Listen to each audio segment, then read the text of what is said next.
নমস্কাৰ প্ৰিয় অভিভাৱকসকল, baby care by doctor Pranab YouTube চেনেলটোলৈ পুনৰ স্বাগতম জনাইছো।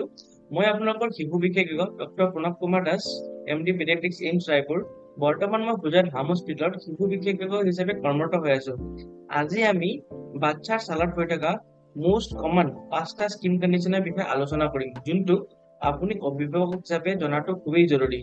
আৰু ইয়াৰে শেষৰ কণ্ডিশ্যনটো যদি আপোনাৰ বাচ্চাৰ গাত আছে তেতিয়াহ'লে আপোনালোকে চিকিৎসকৰ পৰামৰ্শ ল'বই লাগিব। আহক আমি ভিডিঅ'টো আৰম্ভ কৰোঁ। প্ৰথম কণ্ডিশ্যনটো হৈছে ভাৰ্নিক্স কেচিয়ছা। ভাৰ্নিক্স কেচিয়ছা আচলতে স্কিন কণ্ডিশ্যন নহয়, এইটো এটা ছাবষ্টেন্স এটা হয়, পদাৰ্থ এটা যোনটো বাচ্চাৰ গাত লাগি আহে, মাকৰ গৰ্ভৰ পৰা লাগি আহে, বগা হয়, ক্ৰীম লেখীয়া হয় আৰু অলপ আঠাযুক্ত হয়। এই ভাৰ্নিক্সে বাচ্চাৰ স্কিনটো খোজ খাব নিদিয়ে। মাকৰ গৰ্ভত থকা পানী ইমিউনিটি ফ্লুইডত ডুব গৈ থকা স্বত্তেও এই ভাৰ্নিক্সে বাচ্চাৰ স্কিনটো খোজ খাব নিদিয়ে।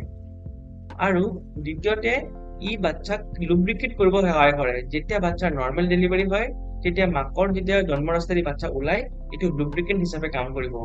তৃতীয়তে এই ভাৰ্নিক্সে বাচ্চাক নেচাৰেল মইশ্চাৰাইজাৰ হিচাপে কাম কৰে। আৰু চতুৰ্থতে ভাৰ্নিক্স কেচিয়ছা যদি বাচ্চাৰ গাত থাকে তেতিয়া এন্টি বেক্টেৰিয়েল প্ৰপাৰ্টি প্ৰভাইড কৰে, মানে বাচ্চাৰ গাত সচৰাচৰ জীৱাণুৱে ইনফেকশ্যন কৰিব নোৱাৰে। আৰু শেষত ই টেম্পাৰেচাৰ নিয়ন্ত্ৰণ কৰিব সহায় কৰে। সেয়েহে ভাৰ্নিক্স আমি বাচ্চাৰ গাৰ পৰা একেবাৰে মুচি পেলাব নালাগে। 24 ঘণ্টা বা 48 ঘণ্টা পিছত এই ভাৰ্নিক্স নিজে নিজে গুচি যাব। ভাৰ্নিক্স কেচিয়ছা। দ্বিতীয়টো হৈছে মংগোলিয়ান স্পট। মংগোলিয়ান স্পটটো খুব কমন এটা দাগ হয় যোনটো বাচ্চাৰ চামৰাত থাকে। এই দাগটো সাধাৰণতে ব্লেকিছ বা ব্লুইছ কালাৰ বুলি থাকে আৰু এইটো পিঠিত আৰু কঁকালত থাকে দাগটো। এই মংগোলিয়ান স্পটটো 70 to 90% শিশুৰ বাচ্চাৰ গাত থাকে আৰু টাৰ্ম বাচ্চাৰ গাত থাকিব আৰু প্ৰিটাৰ্ম বাচ্চাৰ গাত কমকৈ থাকিব। Mongolian spot. তাৰ পিছৰ স্কিন কণ্ডিশ্যনটো হৈছে এৰিথেমা নিয়ন্ত্ৰণ টক্সিকাম। এৰিথেমা নিয়ন্ত্ৰণ টক্সিকাম এনেকুৱা এটা স্কিন কণ্ডিশ্যন হয় যোনটো ভৰিৰ পৰা মূৰলৈ বাচ্চাৰ প্ৰতিটো অংগত থাকিব। মুখত বেছিকে হ'ব, বুকুত বেছিকে হ'ব আৰু পেটত বেছিকে হ'ব। এই বস্তুটো পিংকিছ কালাৰ হয় আৰু পেটচি হয়, চকৰা চকৰা কৰি থাকিব, গোটেই বডিত থাকিব। আৰু এই বস্তুটো যদি বেছি চিভিয়াৰ হৈ যায় তেতিয়াহ'লে পিংকিছ যোনটো পেটচ থাকিব তাৰে ওপৰত অলপ য়েল্লোইছ ডিscharge এটা থাকিব, হালধীয়া বৰণৰ খোজ লিখীয়া বস্তু এটা থাকিব পাৰে।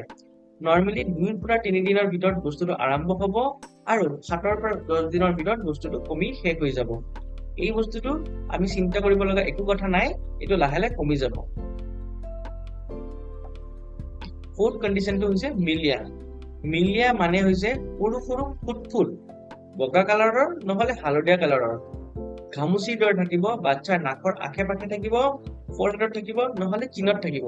এই বস্তুটো 2 সপ্তাহৰ পৰা 3 সপ্তাহ টাইম লয় বাচ্চাৰ গাৰ পৰা গুচি যাবলৈ।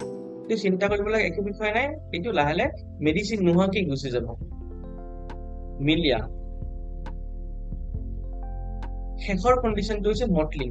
এই মটলিংটো অলপ চিন্তাৰ বিষয় আছে। এই বস্তুটো সৰু সৰু খেটা পৰা কিছুমান ঠাইৰ দৰে হয় আৰু অকপোক এটা ষ্ট্ৰিং বা অকপোক এটা সূতাৰ দৰে বাচ্চাৰ গাত দেখা যায়। কিন্তু কোবৱেব পেটাৰ্ণ বুলি কয় বা মকৰাৰ জালৰ লেখীয়া হয়। মকৰাৰ জালটো অৱশ্যে ৰঙা।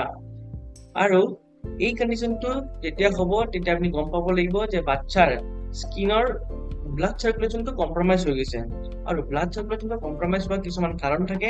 প্ৰথম কাৰণটো হ'ল যে বাচ্চাৰ টেম্পাৰেচাৰ কমিছে বা বাচ্চা ঠাণ্ডা পাইছে বাচ্চাই। দ্বিতীয় কণ্ডিশ্যনটো হ'ল যে বাচ্চাৰ ইনফেকশ্যন হৈছে বা সেপচিছ হৈছে, তেতিয়াও মটলিং হ'ব।